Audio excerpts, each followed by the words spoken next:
Hello everyone, welcome to the Shreshth institute. आज के इस वीडियो में हम कवर करने जा रहे हैं MPPSC pre previous year question paper. हम इसमें मध्य प्रदेश लोक सेवा आयोग द्वारा जितने भी प्रारंभिक परीक्षा में क्वेश्चन पूछे गए हैं उन सारे क्वेश्चन पेपर को डिस्कस करेंगे।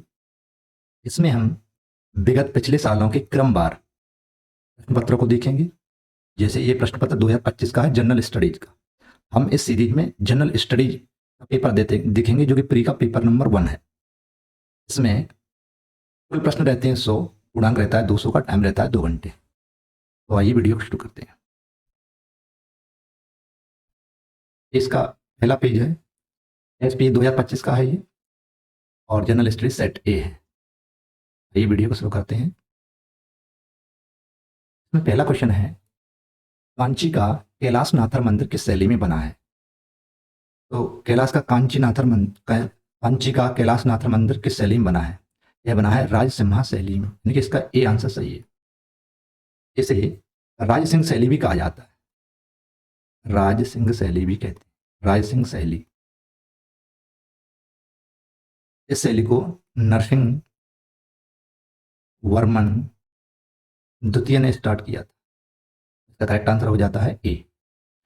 सेकंड क्वेश्चन है, एडोब फोटोशॉप इस प्रकार के सामान्य प्रयोजन एप्लीकेशन सॉफ्टवेयर का उदाहरण है। इसमें दोनों उत्तर सही माने हैं। मल्टीमीडिया के अंदर ग्राफिक्स का इस्तेमाल करते हैं, तो इसके ए और बी, यानी कि जो फाइनल आंसर आई है एमपीपीएससी आयोग की, उसमें ए और बी दोनों को, बोथ को करेक्ट माना है, यानी कि ए और बी दोनों आंसर ठीक है। थर्ड क्वेश्चन है, राज्य पुनर्गठन अधिनियम 1956 के अनुसार कितने राज्य और केंद्र शासित प्रदेश बनाए गए थे? 1956 में बनाए गए थे 14 राज्य और 6 केंद्र शासित प्रदेश, अर्थात डी आंसर सही है इसका। लेकिन वर्तमान की बात करें तो भारत में 28 राज्य और 8 केंद्र शासित प्रदेश है। 8 यूटी हैं और 28 स्टेट्स हैं। इसका करेक्ट आंसर हो जाता है डी। उस समय यानी कि 1956 में राज्य पुनर्गठन अधिनियम आया था। उस समय कितने थे? 14 राज्य, 6 केंद्र शासित प्रदेश। नेक्स्ट क्वेश्चन है, मुस्लिम लीग ने सीधी कार्यवाही करने की घोषणा कब की? इसे सीधी कार्यवाही दिवस के रूप में भी जानते हैं। मुस्लिम लीग ने कब स्टार्ट की थी? तो इसका करेक्ट आंसर हो जाएगा बी, 16 अगस्त 1946 को। इसमें क्या हुआ था? सीधी कार्रवाई दिवस में एक अलग देश यानी कि पाकिस्तान की मांग करी गई थी। इसने की थी मोहम्मद अली जिन्ना ने, यानी कि 16 अगस्त 1940 को मोहम्मद अली जिन्ना ने सीधी कार्रवाई दिवस मनाया, और इस समय पाकिस्तान देश को बनाने की घोषणा की कि हमें अलग देश बनाना है, और एक बड़े पैमाने पर हड़ताल की गई थी। नेक्स्ट क्वेश्चन है, 6 अप्रैल 1930 की तिथि भारत के इतिहास में अच्छी तरह जानी जाती है, क्योंकि यह तिथि किससे संबंधित है? देखिए, इस तिथि का संबंध वैसे तो दांडी यात्रा से है। आगे देखते हैं। 12 मार्च 1930 को 12 मार्च 1930 को 12 मार्च 1930 को महात्मा गांधी ने दांडी यात्रा शुरू की थी साबरमती आश्रम से।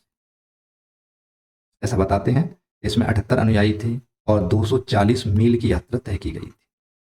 और 6 अप्रैल 1930 को समुद्र तट के किनारे जाकर नमक कानून तोड़ा, और इस तिथि को क्वेश्चन में पूछा गया है, इसलिए 5वें नंबर का उत्तर हो जाता है डी, महात्मा गांधी दांडी यात्रा से। इसमें भारत छोड़ो आंदोलन लिखा है। भारत छोड़ो आंदोलन की स्थापना या भारत छोड़ो आंदोलन कब हुआ था? तो ये हुआ था 8 अगस्त 1942 को। इसी में यानी कि इसी आंदोलन में करो या मरो, डू और डाई, करो या मरो का नारा दिया था महात्मा गांधी जी ने, और यह मुंबई के ग्वालियर टैंक से स्टार्ट हुई थी। मुंबई के ग्वालियर टैंक से। बंगाल विभाजन 1905 में किया था। किसने किया था? लॉर्ड कर्जन ने। जलियांवाला बाग हत्याकांड ये कब हुआ है? यह 13 अप्रैल 1919 को जनरल ओ डायर ने इसमें गोली चलाने का आदेश दिया था पंजाब के अमृतसर में। लेकिन इसके अकॉर्डिंग यानी कि 5वें क्वेश्चन का आंसर है डी, 6 अप्रैल 19 तिथि महात्मा गांधी द्वारा दांडी यात्रा से मानी जाती है। नेक्स्ट क्वेश्चन देखेंगे। भारत में किस राज्य को विशेष दर्जा देने के लिए निम्नलिखित में से कौन सा पैरामीटर सामान्यतः स्वीकार नहीं किया जाता है? पहाड़ी व कठिन भूभाग, हाँ देखते हैं इसको तो। कम जनसंख्या घनत्व भी देखते हैं। अनुसूचित जाति व अनुसूचित जनजाति, यानी कि ST SC की आबादी, ये वाला फैक्टर नहीं देखते। यानी कि 6 का करेक्ट आंसर है सी। अंतर्राष्ट्रीय सीमा के साथ रणनीतिक स्थिति देखा जाता है। तो कौन सा इसमें लिखा है स्वीकार नहीं किया जाता है, तो अनुसूचित जाति और अनुसूचित जनजाति की बड़ी आबादी, यानी कि 6 का सी ऑप्शन करेक्ट है। क्वेश्चन नंबर 7 को देखते हैं। 18वीं लोकसभा के स्पीकर द्वारा वर्ष 2024-25 के लिए गठित संसदीय समितियों के अध्यक्षों की नियुक्ति के संबंध में कौन सा युग्म गलत है? मतलब इसमें एक जो समिति है उसके अध्यक्ष के संबंध में एक गलत लिखा है, बाद बाकी के ठीक है। प्राक्कलन समिति, लोक लेखा समिति के वेणुगोपाल, ठीक है। इसमें 22 सदस्य होते हैं, 15 + 7, 15 लोकसभा से और 7 राज्यसभा से आते हैं। के वेणुगोपाल सही है। अन्य पिछड़ा वर्ग गणेश सिंह, ये भी ठीक है। अनुसूचित जाति और अनुसूचित जनजाति कल्याण समिति फग्गन सिंह कुलस्ते, ये भी ठीक है। प्राक्कलन समिति ये ठीक नहीं है, मतलब 7 का बी ऑप्शन करेक्ट। प्राक्कलन समिति में बैजयंता पांडा नहीं है। फग्गन सिंह कुलस्ते ये मध्य प्रदेश के मंडला जिले से आते हैं, और गणेश सिंह ये सतना से सांसद हैं, सतना से। नेक्स्ट क्वेश्चन देखेंगे। 2023 में हांगझोउ चीन में हुए एशियाई खेलों में भारतीय स्वर्ण पदक विजेताओं के लिए निम्नलिखित में से कौन सा एथलीट खेल युग्म गलत है? तो देखेंगे। तेजेंद्र पाल सिंह तूर शॉटपुट में, ये ठीक है। अविनाश सांबले मीटर स्पल्चेज में, ये भी ठीक है। पारुल चौधरी 500 मीटर महिला, ये भी ठीक है। अन्नू रानी स्प्रिंट महिला, ये इसका गलत है। मतलब इस सवाल के अकॉर्डिंग ये क्वेश्चन ठीक है, ये D option is correct answer. Next question है। निम्नलिखित में से कौन सा देश भारत के साथ संयुक्त सैन्य अभ्यास का युग्म गलत है? देखिए इसमें सबसे ज्यादा युग्म गलत वाला पूछा या नहीं करके पूछता है, देखते हैं। और रूस के साथ इंद्र करता है भारत, बिल्कुल। तीनों सेनाओं के मध्य होता है, तीनों सेनाओं के मध्य किया जाता है ये वाला। ये पहले केवल नेवी के साथ होता था, लेकिन वर्तमान में तीनों सेना के साथ होता है, जल थल और वायुसेना के बीच। किर्गिस्तान में खंजर करते हैं, यह हम 2011 से कर रहे हैं। और सेशेल्स लामितीये, ये भी ठीक है। और एक है डी थाईलैंड युद्ध अभ्यास, नहीं थाईलैंड युद्ध अभ्यास नामक युद्ध अभ्यास है जो वो भारत और USA के बीच होता है, USA एंड इंडिया के बीच। तो इसका डी ऑप्शन करेक्ट आंसर है, थाईलैंड के बीच नहीं है। थाईलैंड के बीच हम मैत्री करते हैं, यानी भारत और थाईलैंड के बीच मैत्री युद्ध अभ्यास होता है। और युद्ध अभ्यास नामक का जो युद्ध अभ्यास है वो USA इंडिया के साथ किया जाता है। नेक्स्ट क्वेश्चन देखते हैं। डेटा सुरक्षा प्रबंधन का सिद्धांत जो ग्राहकों और संगठन के डेटा को अवैध पहुंच या प्रयोग से सुरक्षित रखने के लिए उपयोग की जाने वाली प्रक्रियाओं, नीतियों, नियंत्रण को शामिल करता है, क्या कहा जाता है? इसे कहा जाता है कॉन्फिडेंशियलिटी। डी आंसर इसका करेक्ट है। नेक्स्ट आंसर की ओर मूव करते हैं। Next question.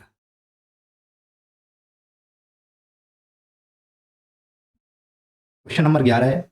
भारत वन स्थित रिपोर्ट ISFR 2021 के अनुसार मध्य प्रदेश के इनमें से कौन से जिले में वन आरक्षण 10% यानी जिले के भौगोलिक क्षेत्रफल का कम रहा है? सबसे कम रहा है भिंड का। देखिए इसका करेक्ट आंसर है सी। सबसे ज्यादा किसका रहा है 2021 के अनुसार? है सबसे ज्यादा बालाघाट। नेक्स्ट क्वेश्चन देखेंगे। भारतीय संविधान के अनुच्छेद 338 के अंतर्गत निम्नलिखित में से किस आयोग के गठन की बात की गई है? आर्टिकल 338 अनुसूचित जाति आयोग की बात करता है, NCSC, यानी राष्ट्रीय अनुसूचित जाति आयोग, यानी 12 का डी करेक्ट आंसर है। अगर इसी की जगह जनजाति पूछ ले तो देखिए राष्ट्रीय अनुसूचित जनजाति आयोग, तो वो आता है आपका 338A के तहत, 338A, यानी कि 338 में SC आयोग की बात करते हैं और 338A में SC जनजाति की बात करते हैं। राष्ट्रीय अनुसूचित जाति आयोग 338 में और राष्ट्रीय अनुसूचित जनजाति आयोग 338A में। नेक्स्ट क्वेश्चन है। मुख्यमंत्री लाडली बहना योजना जो पूरे मध्य प्रदेश में क्रियान्वित की गई है का उद्देश्य आर्थिक स्वावलंबन के अतिरिक्त निम्न भी है, मतलब महिला को आर्थिक स्वावलंबन बनाने के साथ साथ जो मुख्यमंत्री लाडली बहना योजना है और इसका क्या उद्देश्य है? तो इसका करेक्ट आंसर है स्वास्थ्य एवं पोषण। इसका महिलाओं का नाम से ही पहचान में आता है, लाडली बहना करके है। तो नेक्स्ट क्वेश्चन देखेंगे।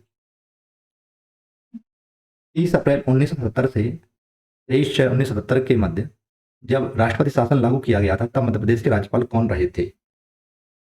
उस समय रहे श्री सत्यनारायण सिन्हा, इनकी इसका करेक्ट आंसर बी है। उस समय सीएम कौन थे? श्यामाचरण शुक्ल। सीएम रहे हैं श्यामाचरण शुक्ल। श्यामाचरण शुक्ल। अभी तक मध्य प्रदेश में, एमपी में अभी तक 3 बार राष्ट्रपति शासन लगाया जा चुका है। एक लगा है 1977 से, और दूसरा लगा है 1980 में, और तीसरा लगा है 1992 में। ये 3 बार अभी तक लगाया गया है मध्य प्रदेश में। जब 1970 में लगाया गया था तब आप देख पा रहे हैं सीएम थे श्यामाचरण शुक्ल और गवर्नर थे सत्यनारायण सिन्हा। जब 1980 में लगाया गया था सीएम थे सुंदरलाल पटवा और राज्यपाल थे चिपुदरा व भगवत दयाल शर्मा। ये दोनों, मतलब उस समय ऐसा लगा था कि ये दोनों का टाइम पीरियड आ गया था उस समय। 1992 में सुंदरलाल पटवा दोबारा थे और मोहम्मद शफी कुरैशी इस समय राज्यपाल थे। तो 80 और 92 में सीएम रहे हैं पटवा जी, यानी सुंदरलाल पटवा। नेक्स्ट क्वेश्चन देखेंगे। मध्य प्रदेश के निम्नलिखित राज्यपालों में किसका कार्यकाल सबसे छोटा रहा है? तो सबसे छोटा कार्यकाल इन 4 में से, ये ध्यान रखना है, अगर आप सेपरेट व्यक्ति का देखोगे तो अलग ही दिखाई देता, लेकिन इन 4 में से, निम्नलिखित में से, इसमें सबसे कम राज्यपाल रहे हैं जिनके Pattabhi Sitaramayya. Okay, next question देखते हैं। मार्च 2023 तक भारत में इनमें से कौन से राज्य में सौर ऊर्जा की स्थापित क्षमता सर्वाधिक थी?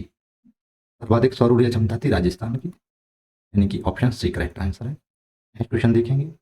दशक 2001 से 2011 में किस राज्य की जनसंख्या वृद्धि दर भारत में सर्वाधिक रही है? सर्वाधिक वृद्धि दर रही है अरुणाचल, इसकी मेघालय की, सॉरी, सी, 17 का सी आंसर। नेक्स्ट क्वेश्चन है। इनमें से कौन से चक्रवात ने नवंबर दिसंबर 2024 में तमिलनाडु के तटीय भाग को प्रभावित किया है? तो इसका आंसर है करेक्ट डी, पेंगल। पेंगल ने तमिलनाडु के तटों पर नवंबर दिसंबर 2024 में तबाही मचाई थी। दाना कब आया है? दाना आया है 2024 को उड़ीसा के तट पे, ओडिशा के तटों पर 2024 में, अक्टूबर में आया है शायद ये। अशना, अशना कब आया? गुजरात व राजस्थान, ये गुजरात और राजस्थान में आया था। विपरजॉय गुजरात के तट पे आया है ये, विपरजॉय। ओके, नेक्स्ट क्वेश्चन देखेंगे। वर्ष 2024 में भारत में निम्नलिखित में से कौन से परमाणु ऊर्जा केंद्र की स्थापना क्षमता सर्वाधिक थी? एक परमाणु ऊर्जा के संदर्भ में सबसे ज्यादा पावरफुल कौन था? सबसे ज्यादा एनर्जी किसके यहाँ बनाई थी? ये बनाई है कुडनकुलम में। हालांकि 2025 में भी यही है, 2025 में भी यही। काकरापाड़ा ये आपका है गुजरात में, केगा परमाणु संयंत्र कर्नाटक में है, कलकपक्कम ये भी तमिलनाडु में ही है, और कुडनकुलम भी तमिलनाडु में। इसके अलावा और भी है, एक रावतबाटा है, रावतबाटा ये राजस्थान में है, राजस्थान के कोटा में है। और अगला है नरोरा परमाणु संयंत्र, परमाणु ऊर्जा केंद्र, उत्तर प्रदेश में है। एक और है शायद तारापुर, तारापुर ये कहाँ पर है? महाराष्ट्र। ये कुछ परमाणु ऊर्जा केंद्र है। नेक्स्ट क्वेश्चन है।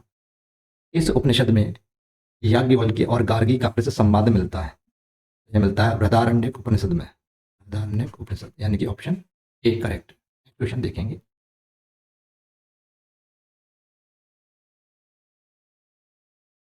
निम्नलिखित में से कौन सा गैर लाभकारी संगठन भारत में रोबोटिक्स और ऑटोमेशन में मानक स्थापित करने के लिए शीर्ष निकाय है? देखिए, गैर लाभकारी संगठन रोबोटिक्स और ऑटोमेशन में मानक स्थापित करने के लिए शीर्ष निकाय है, यह है all India council for robotics and automation, AICRA। देखिए किसका ए आंसर करेक्ट है। नेक्स्ट क्वेश्चन देखेंगे। एक मैलवेयर जो एक वैध सॉफ्टवेयर की तरह दिखता है और एक बार जब यह उपयोगकर्ता को बहाल कर इसे इंस्टॉल करवा देता है तो यह काफी हद तक वायरस या वर्म की तरह कार्य करता है, इसे क्या कहते हैं? इसे कहते हैं ट्रोजन, यानी कि C option is correct answer. भारतीय संविधान के किस अनुच्छेद के अंतर्गत राष्ट्रपति राज्य विशेष के लिए अनुसूचित जनजाति समुदायों पर, ST समुदाय की बात कर रहे हैं, लोक अधिसूचना जारी करते हैं? लोक अधिसूचना जारी होती है अनुच्छेद 342 के तहत, यानी कि 23 का करेक्ट आंसर है सी। नेक्स्ट क्वेश्चन है। मध्य प्रदेश में मैग्नीज के संबंध में निम्नलिखित कथनों को पढ़िए और नीचे दिए कूट से सही का मिलान कीजिए। वर्ष 2020-21 में मध्य प्रदेश मैग्नीज निक्षेप में देश में द्वितीय स्थान पर था? नहीं, ये गलत है। द्वितीय स्थान पर नहीं था। वर्ष 2020-21 मध्य प्रदेश मैग्नीज उत्पादन देश में प्रथम स्थान पर था। हाँ, ये ठीक है, द्वितीय पे नहीं, प्रथम स्थान पे था। छिंदवाड़ा जिले में गोदावरी वर्धा नदी घाटियों में मैग्नीज के निक्षेप में, बिल्कुल सत्य है। जागो जिले की थांदला तहसील में मैग्नीज के निक्षेप पाए जाते हैं, ये भी ठीक है। ये ऑप्शन 2, 3, 4, 1, 2, 3 नहीं, एक इसमें तो बी ऑप्शन इज करेक्ट, 2, 3, 4 सही है। नेक्स्ट क्वेश्चन है, भारत के राष्ट्रपति पर महाभियोग निम्नलिखित में से किस आधार पर लगाया जा सकता है? भारत के राष्ट्रपति पर संविधान का केवल एक आधार है, संविधान, उसको महाभियोग लगाने का केवल एक आधार है, वो है संविधान का अतिक्रमण यानी संविधान का उल्लंघन, यानी कि 25 का हो जाएगा, बी ऑप्शन करेक्ट। ये आर्टिकल 61 के तहत लगता है, आर्टिकल 61 के तहत, यानी कि राष्ट्रपति को हटाने के लिए इस भारत में संविधान का उल्लंघन केवल एक आधार है, यानी कि 25 का बी ऑप्शन करेक्ट है। क्वेश्चन नंबर 26, मध्य प्रदेश में काली मिट्टी के संबंध में इनमें से कौन सा कथन ठीक नहीं है? काली मिट्टी के संबंध में, दक्कन की लावा से बनी है, बिल्कुल करेक्ट है, लावा से बनी है। नाइट्रोजन फॉस्फोरस जैव पदार्थ ये नहीं हो सकती। मिट्टी में नमी धारण की क्षमता ज़्यादा होती है, बहुत बढ़िया। यह मिट्टी राज्य के पश्चिमी भाग में मिलती है, ये भी बिल्कुल सही है, सबसे ज़्यादा मिलती है महाराष्ट्र में। जैव पदार्थ आग्नेय चट्टानों से बनती है, तो आग्नेय पदार्थों में जैव पदार्थ का होना पॉसिबल नहीं है, यानी कि इसमें नहीं पूछा है, इस हिसाब से इसका बी ऑप्शन करेक्ट है। इस मिट्टी में नाइट्रोजन फॉस्फोरस एवं जैव पदार्थों की मात्रा अधिक होती है, नहीं, ये गलत है। इसमें क्वेश्चन देखेंगे,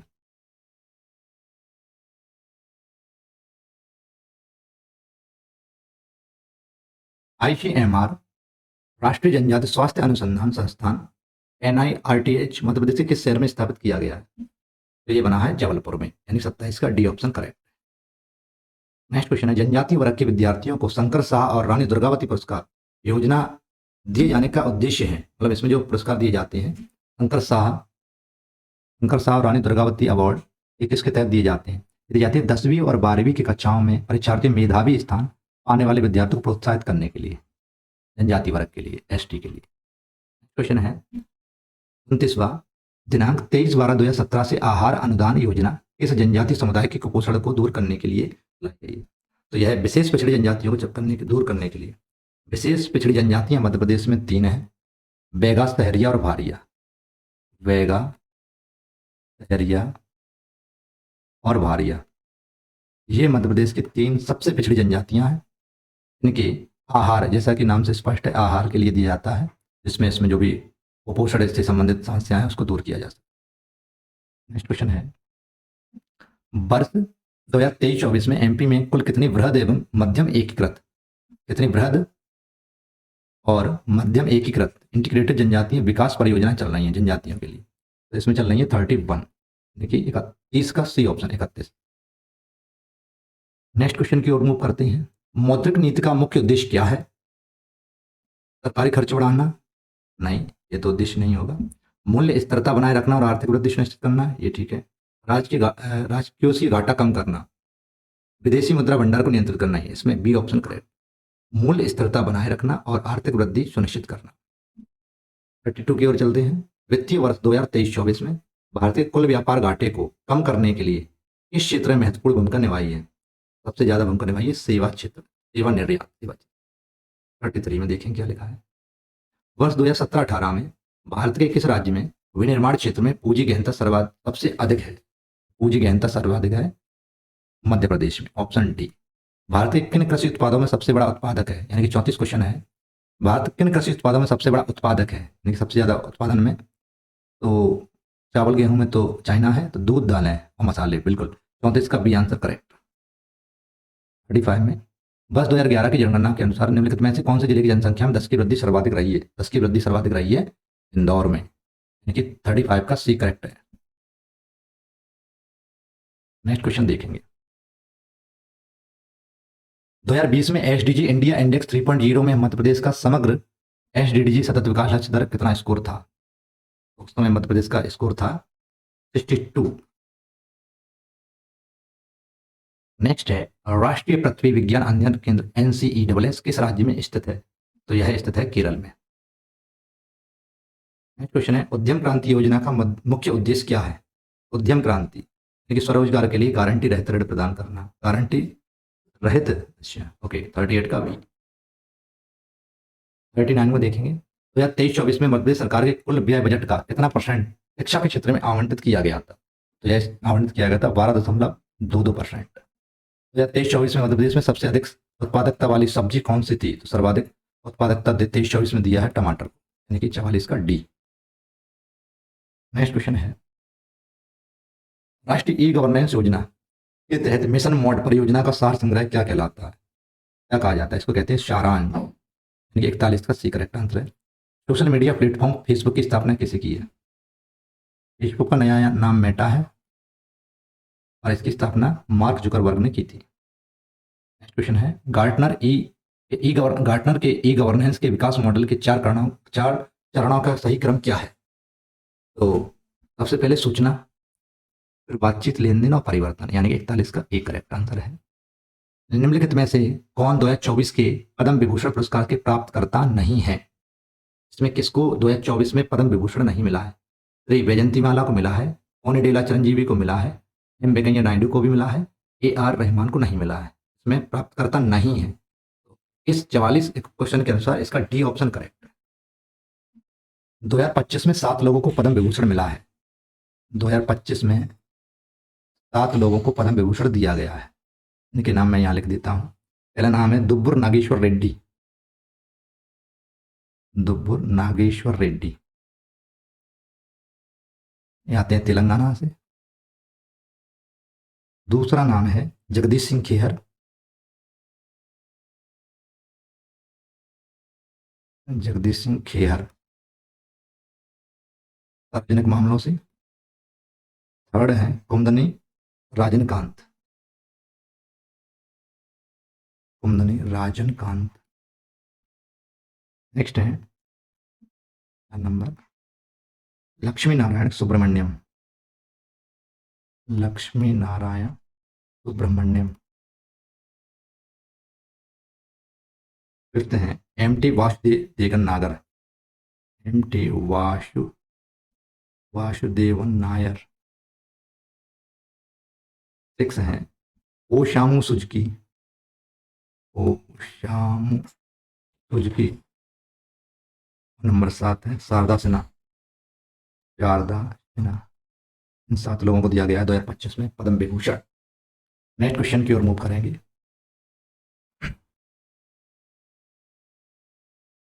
भारतीय संविधान के किन अनुच्छेद में अनुसूचित जनजातियों के लिए राज्य की विधानसभा में सीटों के आरक्षण का प्रावधान किया गया है? अनुसूचित जनजाति ने ST के लिए आरक्षण विधानसभा में आर्टिकल नंबर दिया गया है 332 में, यानी कि ऑप्शन बी करेक्ट है। FPGA एकीकृत सर्किट है जिसे AI को डिप्लॉय करने के लिए व्यापक रूप में उपयोग किया जाता है। FPGA का विस्तृत रूप क्या है? इसका विस्तृत रूप है फील्ड प्रोग्रामेबल गेट एरेज। 47 को देखेंगे। यहाँ पे कुछ पुस्तक हैं, उनके लेखक हैं। जैसे पहली पुस्तक है the tribes and caste of the central provinces of India. इसको लिखा है RV रसेल एवं RV हीरालाल, यानी कि इसका आंसर हो जाएगा third. Tribal development in Madhya Pradesh of planning perspective में इसको लिखा है अजीत राय जादा ने। द व्हील्स आ स्टडी लिखा है TB नायक ने। तबेगा लिखा है वेरियन एलविन ने। यहाँ तक कि वेरियन एलविन ने तो शादी भी की है ST में। तो इन्होंने बहुत ही अच्छा बेगा के ऊपर किताब लिखी है और पूरी डिटेल दी है। तो इसको देख लेते हैं किसमें मैच होगा। पहले का थर्ड यानी थर्ड, दूसरे का फोर्थ, 3-4, यानी कि 3-4 केवल इसमें मिला है एक और इसमें option A correct. Next question देखेंगे। किसी भी प्रकार की त्रुटि जैसे कनेक्शन विफलता, डेटा की हानि आदि से उबरने की कंप्यूटर नेटवर्क की क्षमता को क्या कहा जाता है? इसे कहा जाता है रेसिलियंस, यानी कि option D correct. Next question है निम्नलिखित में से कौन सी पुस्तक राजशेखर द्वारा नहीं लिखी गई है? इसमें काव्य मीमांसा लिखी है इन्होंने, कर्पूर मंजरी भी लिखी है, विद्वसाल व्यंजिका भी लिखी है, प्रबंध चिंतामणि नहीं लिखी है, यानी कि इसका सी आंसर करेक्ट है। नेक्स्ट क्वेश्चन है MS DOS में किस प्रकार के यूजर इंटरफेस वाला एक ऑपरेटिंग सिस्टम है? कमांड आधारित इंटरफेस, यानी कि 50 का सी करेक्ट है। नेक्स्ट क्वेश्चन देखेंगे। इसमें देखेंगे सूची 1 को सूची 2 से मैच कीजिए। देखते हैं। दमोह में सीमेंट उद्योग कौन सा है? दमोह में लगता है नरसिंहगढ़। ठीक है। मुरैना इससे रिलेटेड है बानमौर से, इसे बामौर भी कहते हैं। सतना में मैहर है। और भिंड में मालनपुर है। ठीक है, इसे सूखा बंदरगाह ड्राई पोर्ट भी कहते हैं, ड्राई पोर्ट। ये हो जाएगा फर्स्ट का सेकंड केवल इसी में मिल रहा है, तो आप इसको करेक्ट करेंगे। दूसरे का फर्स्ट है, यानी दूसरे का, बिल्कुल। नेक्स्ट क्वेश्चन देखते हैं। सिंगरौली जिले के महान एल्यूमिनियम प्लांट के संबंध में निम्नलिखित कथनों के आधार पर नीचे दिए गए कोट से सही का कथन की देखिए। देखिए, वैसे सिंगरौली को तो ऊर्जा राजधानी कहा जाता है, मध्य प्रदेश की ऊर्जा राजधानी। सिंगरौली जिले की विरगवा के निकट महान एल्यूमिनियम प्लांट अवस्थित है। ठीक है, उत्पादन 2013 से स्टार्ट हुआ है, ये भी ठीक है। इसमें कुल उत्पादन का 80% निर्यात किया जाता है, ये ठीक नहीं है। स्मेल्टिंग के लिए फ्रांसीसी तकनीक का इस्तेमाल किया जाता है, ये भी ठीक है। देखिए, 1 2 4 C option is correct answer. Next question देखेंगे। निम्नलिखित कौन से मध्य प्रदेश के विशेष रूप से कमजोर जनजातीय समूहों पीजी के अंतर्गत नहीं आते हैं? यानी कि सर्वाधिक पिछड़ी जनजातियां कौन सी हैं, इनमें से कौन सी सर्वाधिक पिछड़ी में नहीं आता है? पीवीटीजी के अंतर्गत कौन नहीं आता है? तो ये 3 आती हैं, बैगा, भारिया और सहरिया। ये तीनों जनजातियां विशेष पिछड़ी जनजाति हैं। इसमें नहीं आती वो है अशोर। 53 का डी ऑप्शन करेक्ट है, नहीं पूछा, ये ध्यान रखना। छिंदवाड़ा जिले के पातालकोट क्षेत्र में कौन सी जनजाति निवास करती है? तो इसमें रहते हैं भारिया। ये दुनिया से कटे लोग हैं ऐसा माना जाता है, क्योंकि ये एक बहुत ही गहरी गुफा टाइप में रहते हैं। सूरज यहाँ से निकल जाता है, लेकिन यहाँ पे रोशनी इनकी जमीन तक नहीं पहुँच पाती है, इसलिए इसको दुनिया से कटा हुआ हिस्सा माना जाता है। नेक्स्ट क्वेश्चन है, टी.आर. श्रीजेश को अपने कैरियर में निम्नलिखित में से कौन सा अवार्ड नहीं मिला है, कौन सा पुरस्कार नहीं मिला है? अर्जुन अवार्ड मिला है, ध्यानचंद खेल रत्न मिला है, पद्म भूषण द्रोणाचार्य नहीं मिला है, यानी कि इसका डी ऑप्शन करेक्ट है। नेक्स्ट क्वेश्चन है, किस संविधान संशोधन के द्वारा 6 से 14 वर्ष तक के बच्चों के लिए निःशुल्क एवं अनिवार्य शिक्षा के अधिकार को मूल अधिकार बनाया गया था? तो ये था 86वें संविधान संशोधन के द्वारा, यानी कि 55 का सी ऑप्शन करेक्ट है। 86वां संविधान संशोधन आया था सन 2002 में। ये डेट भी काफी इंपॉर्टेंट है, इसे भी पूछते हैं। नेक्स्ट है, नदी और स्थान, कौन सी नदी कहां से क्या है, तो देखते हैं। बेतवा नदी का उद्गम स्थल बेतवा ओरछा से निकलती है। ठीक है, यानी कि फर्स्ट का फोर केवल डी में दिख रहा है, तो यही निकलती है। और भी चेक कर लेते हैं। आपकी निकलती है बैतूल से, बैतूल के मुल्ताई से, यानी कि दूसरे का थर्ड, ये भी ठीक है। त्रिपुरा उज्जैन से, ठीक है, तो इसका डी ऑप्शन करेक्ट हो जाएगा। नेक्स्ट क्वेश्चन देखते हैं।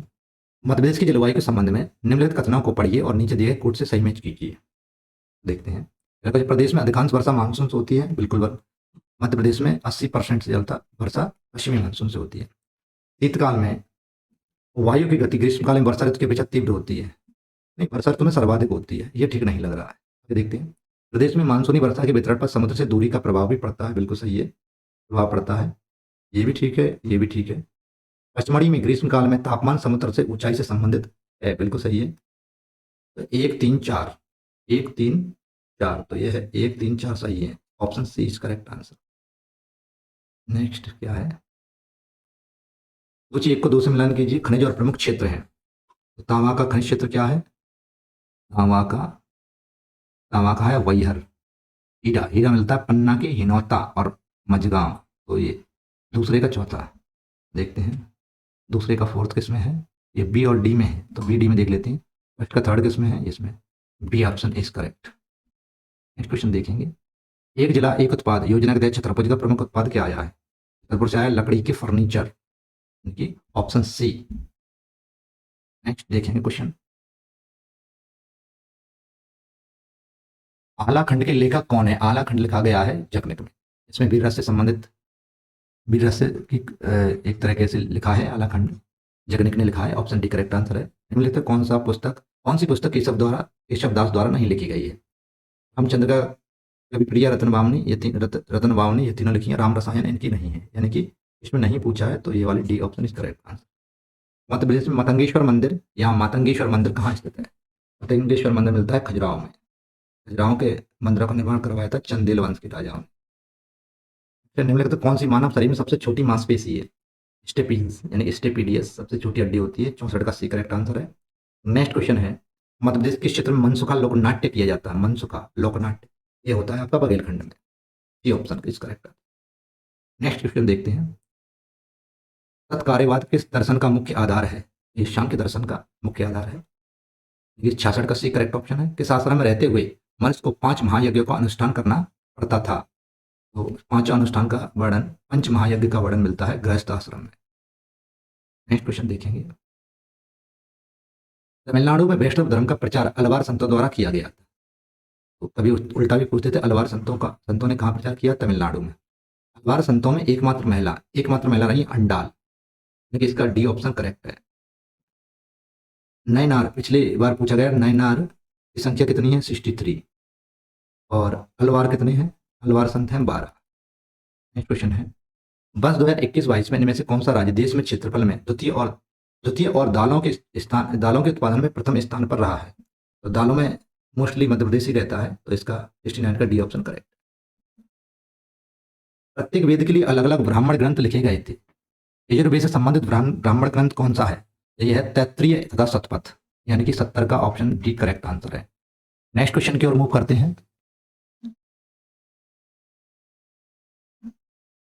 नेक्स्ट क्वेश्चन है, संविधान सभा की पहली बैठक 9 दिसंबर 1946 को नई दिल्ली में हुई थी। बिल्कुल करेक्ट है ये, 9 दिसंबर 1946 को नई दिल्ली में हुई थी, और इसी दिन सच्चिदानंद सिन्हा को इसका अस्थायी अध्यक्ष चुना गया था।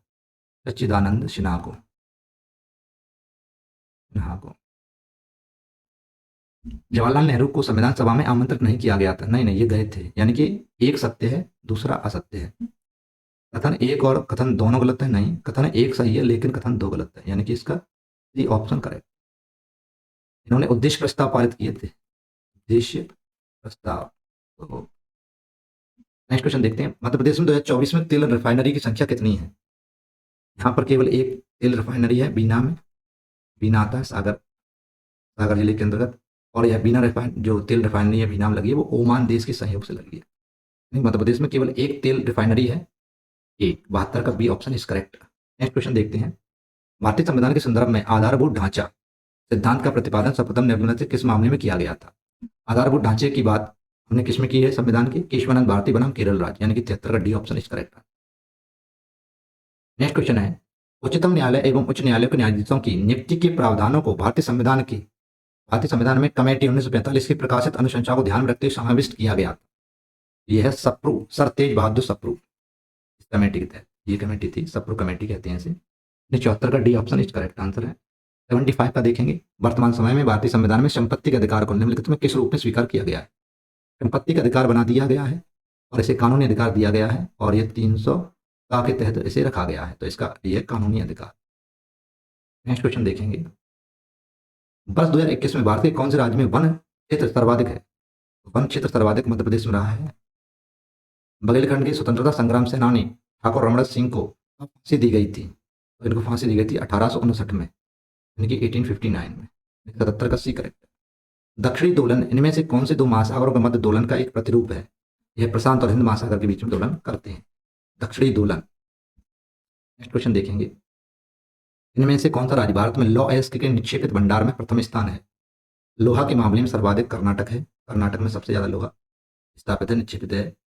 निम्नलिखित में से सबसे लंबी नदी कौन सी है?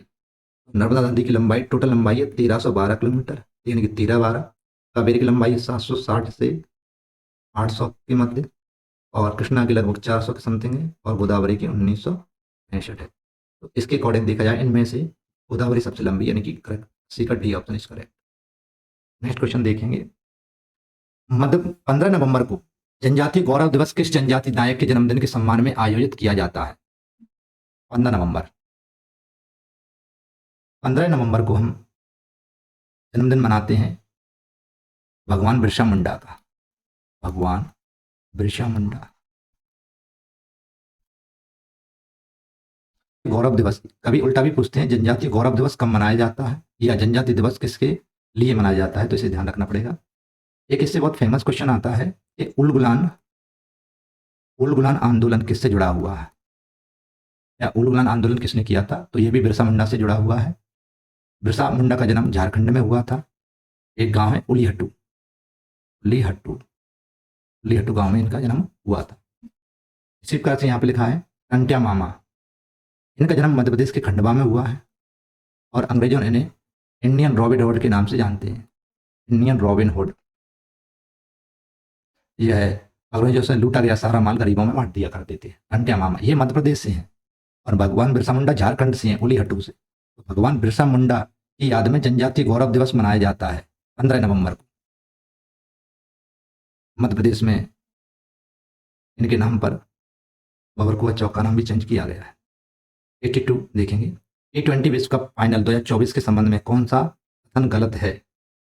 तो इसमें हम देख पाएंगे ये दक्षिण अफ्रीका में खेला गया था, इसका यही वाला ऑप्शन गलत है। नेक्स्ट क्वेश्चन देखेंगे, मध्य प्रदेश सरकार ने रानी दुर्गावती की 500वीं जयंती मनाने के लिए कई पहलें की हैं, निम्नलिखित में कौन सी पहलें या कौन सा सही है? इसमें रानी दुर्गावती अन्न प्रोत्साहन योजना, रानी दुर्गावती प्रोत्साहन योजना और रानी दुर्गावती स्मारक एवं उद्यान निर्माण, यानी कि 1 और 2 सही है, यानी कि 1 और 2 यानी B option is correct answer. 2023 के लिए मध्य प्रदेश सरकार के प्रतिष्ठित किशोर कुमार सम्मान के प्राप्तकर्ता कौन है? यह दिया गया है राजकुमार हिरानी को। 84 का सी ऑप्शन इज करेक्ट। 85 देखेंगे, अंतर्राष्ट्रीय पर्यटन दिवस 27 सितंबर 2024 को मध्य प्रदेश के 3 गांवों को भारत सरकार के पर्यटन मंत्रालय द्वारा उनके उत्कृष्ट सतत पर्यटन प्रयासों के लिए मान्यता दी गई थी। निम्नलिखित में इनमें से कौन सा गांव नहीं आता है?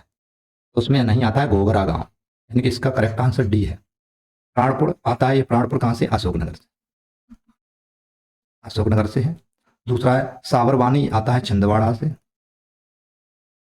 से, और लाड़पुरा खास आता है निवाड़ी से। तो उनमें से ये 3 गांव थे, उनमें से घोघरा नहीं है। नेक्स्ट क्वेश्चन देखेंगे, राष्ट्रीय अंतरिक्ष दिवस कब मनाया जाता है? ये मनाया जाता है 23 अगस्त को। 87 का देखेंगे, भारत सरकार ने पर्यावरण की गुणवत्ता की रक्षा और सुधार के लिए पर्यावरण संरक्षण अधिनियम कब लागू किया था? 1986 में। समुदायों का वह संपूर्ण क्रम जो किसी दिए गए क्षेत्र में क्रमिक रूप से बदलता है क्या कहलाता है? ये कहलाता है क्रमक। 88 का बी ऑप्शन करेक्ट है। भारतीय पेट्रोलियम संस्थान कहाँ है? यह देहरादून में। इसकी स्थापना 1960 में की गई थी। 90 क्वेश्चन है, मध्य प्रदेश में वित्तीय वर्ष 2011-12 से 23-24 तक चालू कीमतों पर प्रति व्यक्ति आय कितनी बढ़ी है? तो ये लगभग बढ़ी है 4 गुना, यानी कि 90 का C option is correct answer. Next question देखेंगे, नेक्स्ट क्वेश्चन है, राष्ट्रीय किशोर स्वास्थ्य कार्यक्रम में किस वर्ग के बच्चे सम्मिलित हैं? तो इसमें है 10 से 19 वर्ष तक के बच्चे शामिल, यानी कि option D is correct answer. 92 का है, विधि एवं न्याय मंत्रालय भारत सरकार द्वारा भारत के राजपत्र में प्रकाशित the biological diversity amendment act 2023 किस दिनांक को प्रकाशित किया गया था? तो यह प्रकाशित किया गया था 3 अगस्त को, 3 अगस्त 2023 को अमेंडमेंट किया गया है इसमें।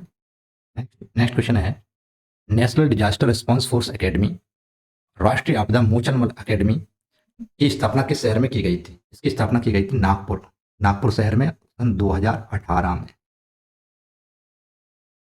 NDRF, India national disaster response force, ये रिस्पांस फोर्स है, ये अकेडमी है, दोनों में थोड़ा ध्यान रखना पड़ेगा। ये फोर्स है, ये अकेडमी है। अकेडमी की स्थापना नागपुर में 2018 में की गई थी, जबकि NDRF की स्थापना 2006 में की गई है और इसका हेडक्वार्टर दिल्ली में है, न्यू दिल्ली में है। ओके, नेक्स्ट क्वेश्चन है, श्री विष्णुधर भाकड़कर ने भीमबेटका शिलान्यास की खोज कब करी थी? तो इन्होंने की थी 1957-58 में, यानी कि option D is correct answer. यानी कि भीमबेटका से है UNESCO world heritage site. UNESCO में मध्य प्रदेश के कितने साइट हैं? तो 3 साइट हैं। कौन कौन से हैं? पहला है खजुराहो के मंदिर, दूसरा है सांची का स्तूप, और अगला भीमबेटका की गुफा। इनकी सन क्या है? ठीक है 1986, इसके 3 साल बाद ये 1989 और ये 2003।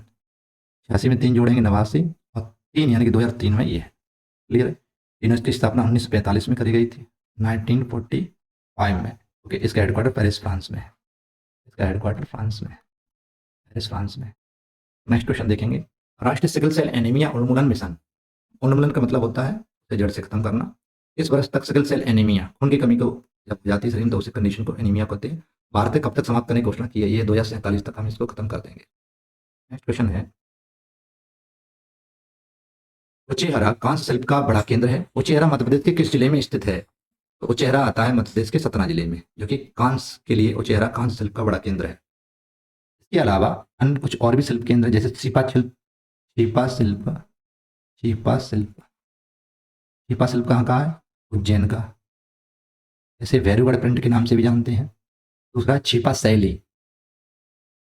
छिपा शैली अलग है, शिल्प अलग है।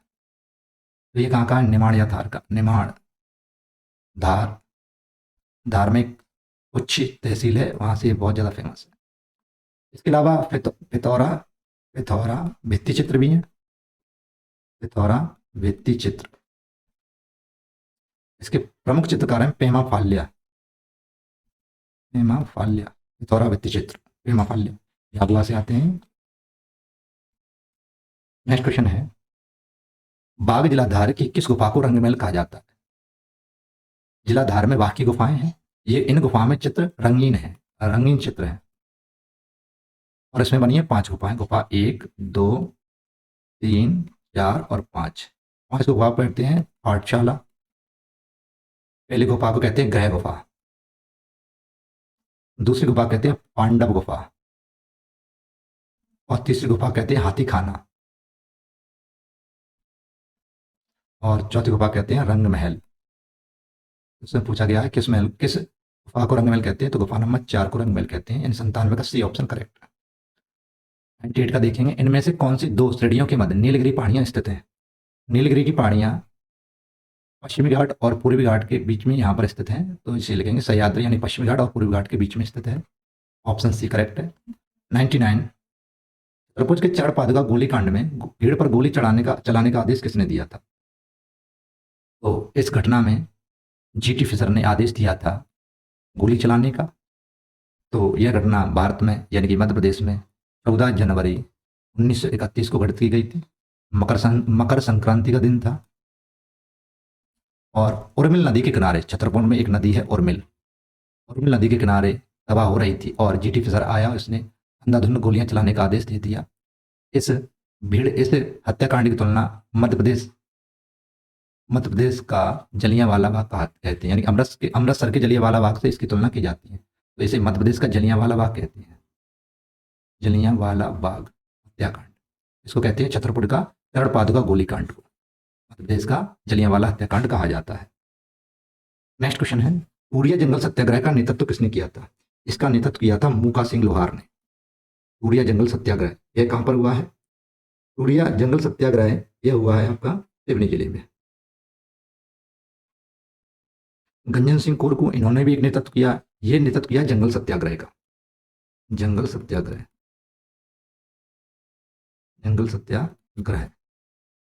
इन्होंने जंगल सत्याग्रह का किया है, जो कि बैतूल से किया था घोड़ा डोंगरी से। इसके अलावा कुछ और भी हत्याकांड हैं, जैसे पंजाब मेल हत्याकांड। यह कहाँ हुआ है? इसको पंजाब के हिसाब से पंजाब मत लगा देना, यह खंडवा में हुआ है, मध्य प्रदेश के खंडवा जिले में। इसके अलावा और भी है सुहावल का नरसंहार, इसे माजन गोलीकांड भी कहा जाता है। ये हुआ सतना में, सतना के हिनौता गांव में। तो आज की